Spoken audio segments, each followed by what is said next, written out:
et que tout le monde sache que si on ne respecte pas la loi qui a été prise, alors qu'on a participé, on a tous contribué à l'élaboration de cette loi, mais on doit pouvoir reconnaître qu'on est responsable.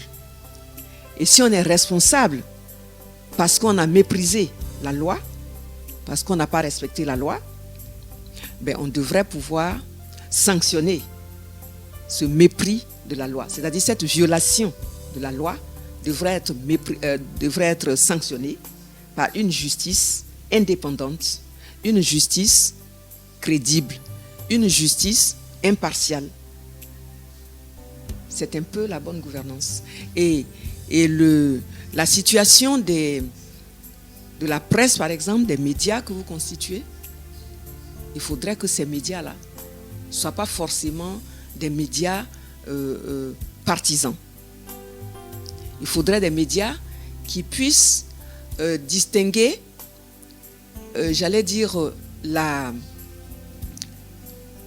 distinguer le traitement des informations de leurs commentaires. S'ils ne le font pas, ça suppose qu'ils ont méprisé la bonne gouvernance à ce niveau-là. Et une sanction pour diffamation ou bien pour divulgation de fausses nouvelles peut leur tomber dessus, ces médias. Même la bonne gouvernance se situe au niveau de la société civile, qui a besoin d'être fortement structurée et qui a besoin d'être indépendante aussi, cette société civile.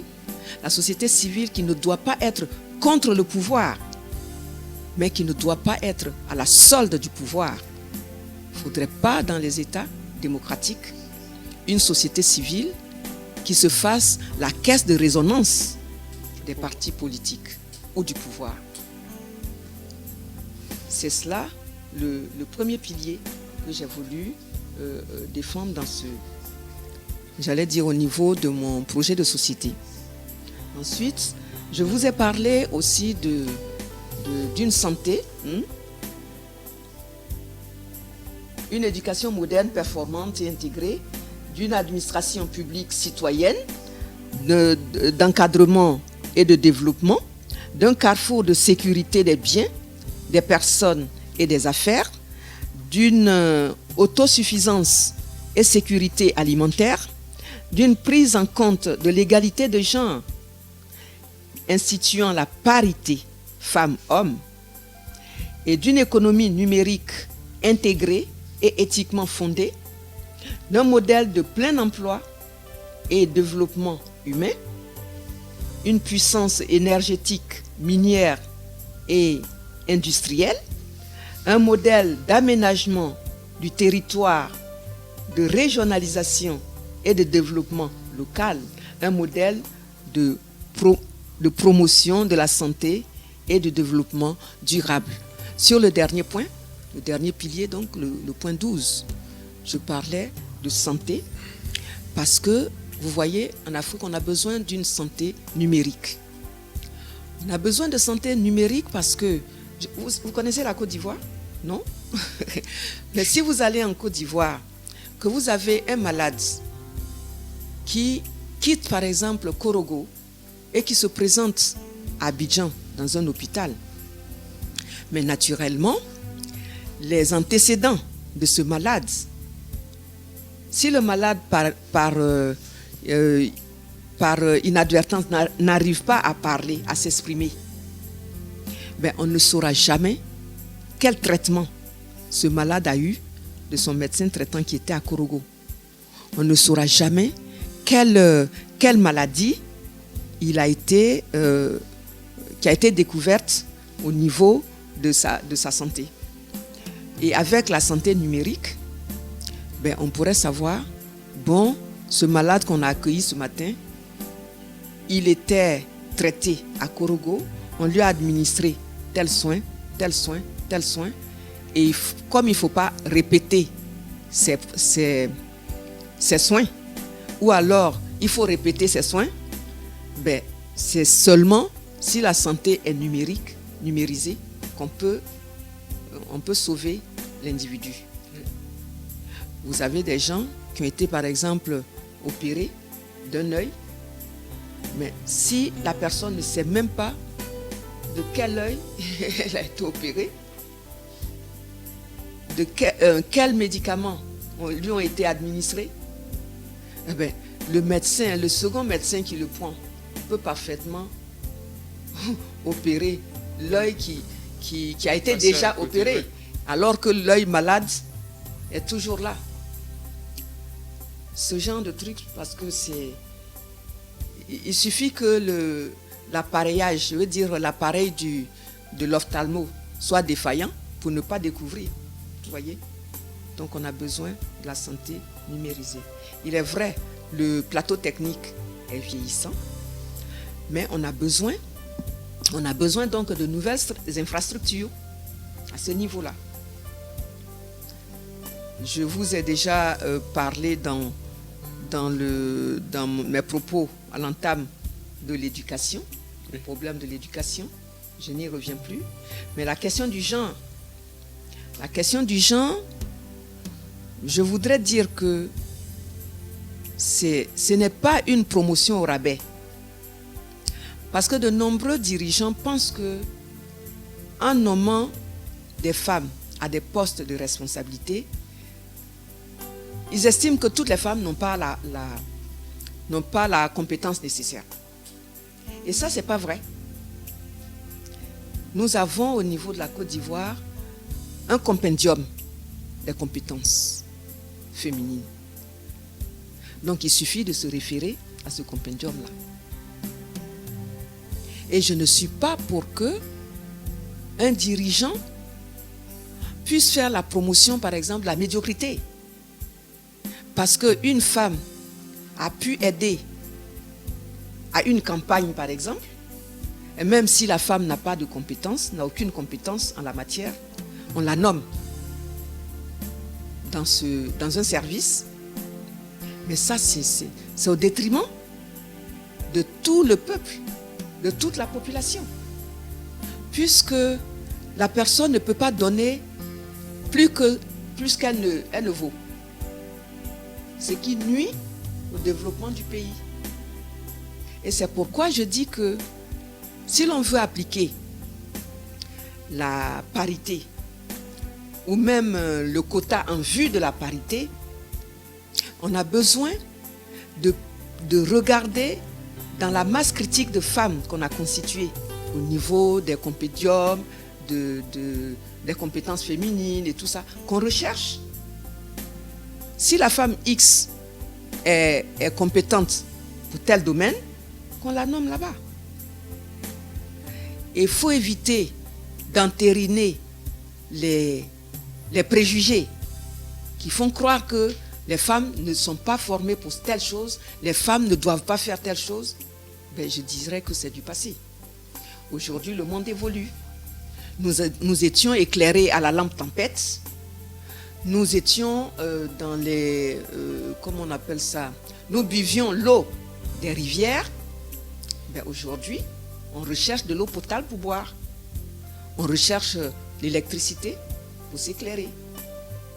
De sorte que le monde évolue et de plus en plus de femmes ont eu des carrières remarquables, des contributions remarquables au niveau de tout ce qui se passe pour le développement d'un pays. Et c'est seulement dans cette justice-là qu'on peut arriver, j'allais dire, à faire évoluer un pays, parce que naturellement,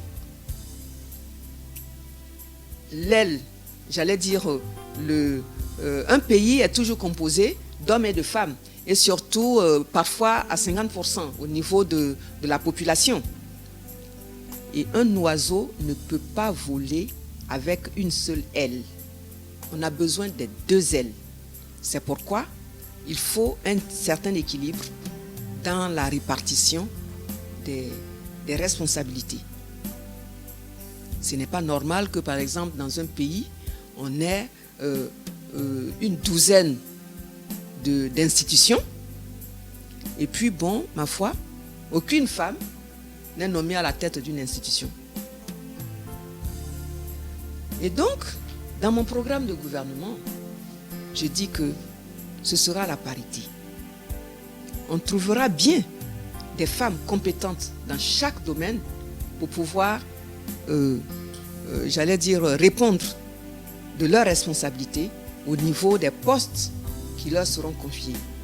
Et si la femme qui est nommée, par exemple, à un poste n'accomplit pas bien son travail, ben il est évident que la femme doit être remerciée de la même manière qu'on remercierait un homme qui n'aura pas les compétences nécessaires pour accomplir la mission qui lui est confiée. C'est donc le point sur la parité. Il y a des chefs d'État qui respectent la parité. Mais ils n'en sont pas morts pour autant. Et leur régime fonctionne bien. D'accord. Donc on comprend bien que voilà, au devant de votre politique, vous mettez en fait le mérite et voilà, le mérite et voilà, la compétence surtout. Et voilà. Donc on a pu approfondir en fait les 12 piliers de votre comment je peux dire, donc les 12 piliers de votre engagement.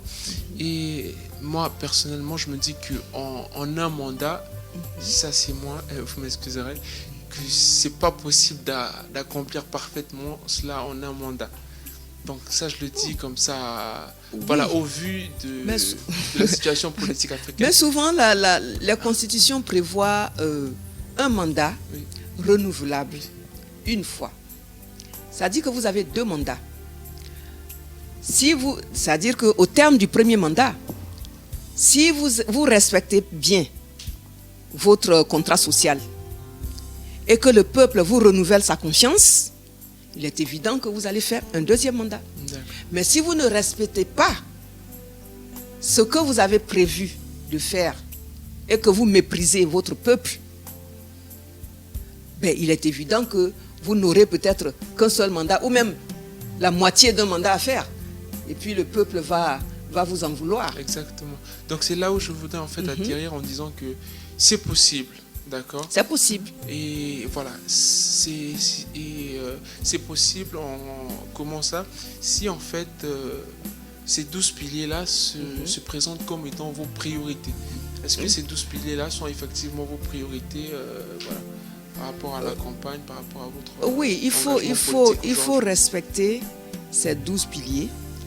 Mais d'ores et déjà, il faut reconnaître que la mission d'un État est d'offrir le bien-être à ses populations, un bon cadre de vie, un environnement agréable à sa population, assurer la sécurité des biens et des personnes au niveau de son pays et dans notre pays particulièrement. Ce qui me tient le plus à cœur, c'est qu'on puisse ramener la paix et que les Ivoiriens puissent être réconciliés, parce que la paix, c'est l'autre nom du développement en fait. Oui. Et la paix est le seul gage qui permet d'avoir le développement. Parce que si vous n'avez pas la paix dans un pays et que vous avez construit des immeubles, tout ce que vous voulez, mais naturellement, quand la guerre survient, ben, tout est détruit en un laps de temps. De sorte que la paix et la réconciliation sont des thèmes, j'allais dire des réalisations, des facteurs, non, pas des facteurs, je voulais dire les aspects du projet qu'il faut réaliser de prime abord. Oui. Ces derniers temps, je dirais, voilà, dans le paysage politique en Afrique, il y a ce virus-là de changement de constitution. Comme si, voilà, les présidents, en fait, deviennent accros au pouvoir ou au fauteuil présidentiel. C'est de la drogue. Donc, je ne sais pas. Je préfère appeler ça par virus parce que, voilà, c'est flagrant et c'est répandu un peu partout dans les pays africains. Et vous, est-ce que, voilà... on peut s'inquiéter un peu, voilà, une fois élu, bien sûr, Et vous avez fait vos 2 mandats. Moi, en tout cas, je vous souhaite les 2 mandats d'après les programmes que vous nous avez présentés. C'est très intéressant. Vous avez une vraie histoire avec la Côte d'Ivoire. Vous n'êtes pas sorti de nulle part. Mais une fois les 2 mandats passés, est-ce que vous ne serez pas tenté de changer aussi la Constitution pour rester? Ça m'étonnerait par contre. Ça m'étonnerait parce que je dis que la Constitution nous dit bien que le mandat est de 5 ans, renouvelable une fois. Ça veut dire que un individu qui est élu président aujourd'hui, finit son mandat de 5 ans. Si le peuple estime qu'il a bien travaillé et qu'on lui donne une autre chance, c'est-à-dire on l'élit à nouveau, on lui renouvelle la confiance du peuple, il peut faire un second mandat, ce qui fait 10 ans. Mais quand j'aurais fait ces 2 mandats, par exemple, ça m'étonnerait fort que je revienne dire que je modifie la Constitution pour un 3e mandat. Ça ne peut pas être de moi.